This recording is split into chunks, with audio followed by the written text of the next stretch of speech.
in chapter 18 of the Hoyle 12th edition, and this is an unusual problem. I wish that they had asked you for journal entries, but they did not. I know I'm not on scene yet, but what I'd like you to do is turn to the problem, which is on page 850 in the book, problem 40, and you'll notice, I will read this to you, but they asked you for two things. The first requirement is a statement of activities for the entity for the year, and the second is a statement of financial position. Again, it would be easier if we had done journal entries, and then we could have put that, but I found it rather confusing the way they put the answers in the answer solution. So I would suggest that you get the answers, and this is page 1814 of the Solutions Manual. Part A is the statement of activities. And it's very confusing here because it doesn't exactly correspond to the bullets. So what I did on page 850 is I numbered my bullets. Let me read you the problem. A private, not-for-profit entity is working to create a cure for a deadly disease. The charity starts the year with cash of $700,000. Of this amount, unrestricted is $400,000, temporarily restricted $200,000, permanently restricted $100,000.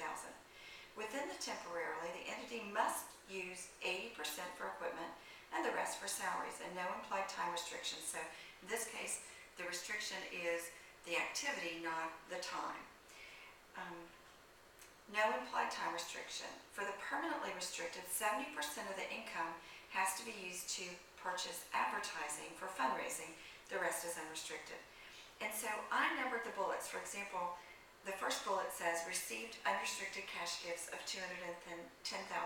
I call that number 1. The second one is paid salaries of $80,000, etc. I call that bullet number 2. And we go all the way down to bullet number 12, received a donated painting.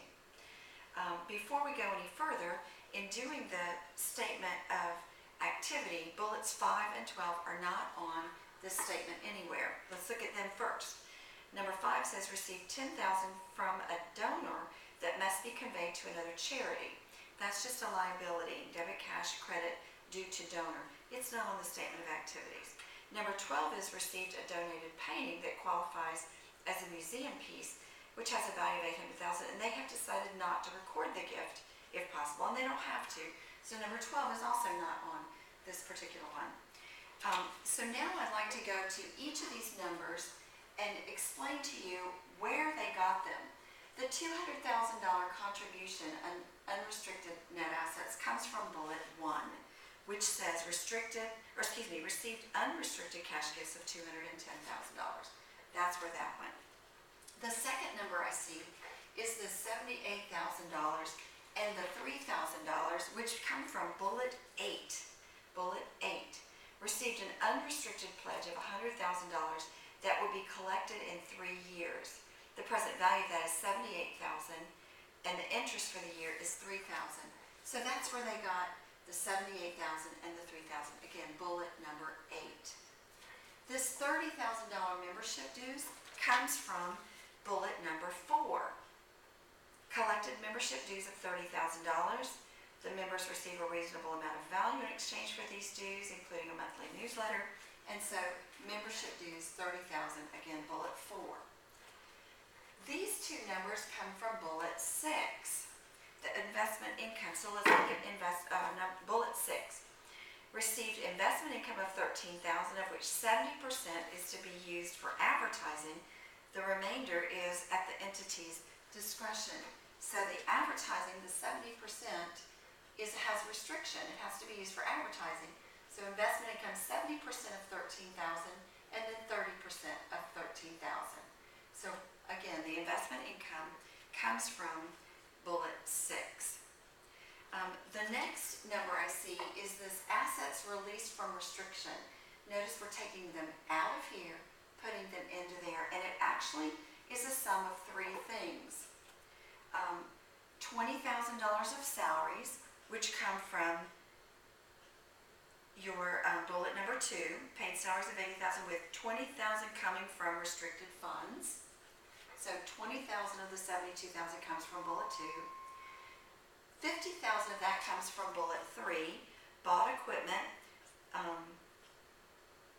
It says they bought it, 300,000 long-term note signed, 250,000 came out of, signed for 250,000 restricted funds used for the remainder. So 300,000 minus 250,000 is the 50,000 of the 72 there. And then the final one comes from the $2,000 advertising down, and I don't have that marked. I'm sorry that I didn't do that. But $2,000 of advertising, number 7. So this is the 20,000 of salaries, 50,000 of equipment from that purchase, 300 minus 250,000, and 2,000 from bullet 7. So again, bullets 2, 3, and 7 give the total. And then this is just a subtotal. The program expenses, I think the salaries are very confusing.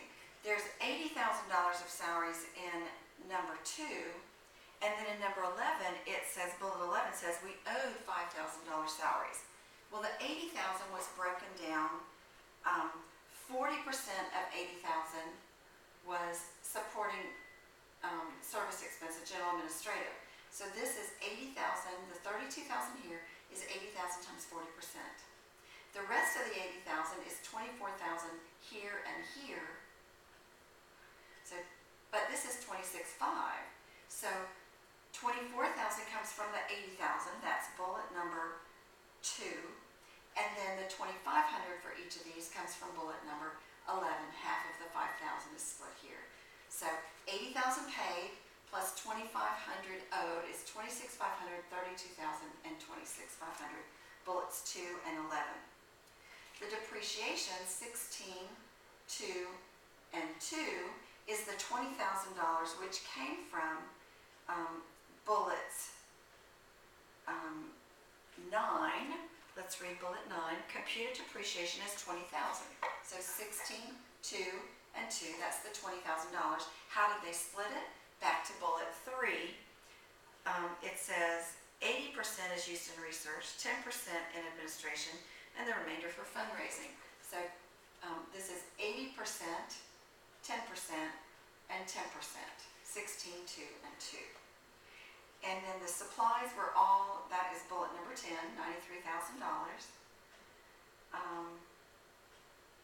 The advertising, again, is from bullet number 2. It was over here, we released 2,000, but the amount that was paid was 2,000 here. So this 2,000 was released from here, put into here, but it also was paid. Very confusing, I think. And then this is just a total, a total, a total, and then total expenses. I don't have the total amount here, but they gave you a change in total assets, net assets beginning of the year, net assets end of the year. That would be part A, which is the first statement. I'd also like for you to look at part B.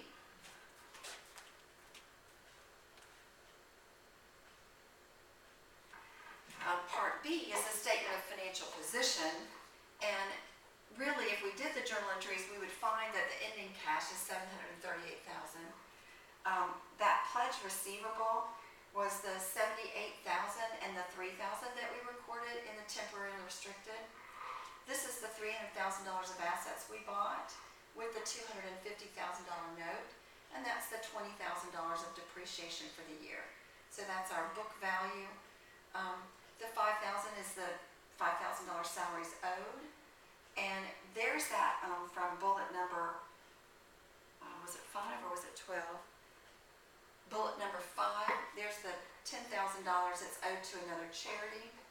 And then again, if we had done, well actually, from the bottom of our statement of activities, we have the $515,900, the $218,100, and the $100,000, which shows that the assets minus liabilities do equal the net assets, the unrestricted, temporarily restricted, and permanently restricted.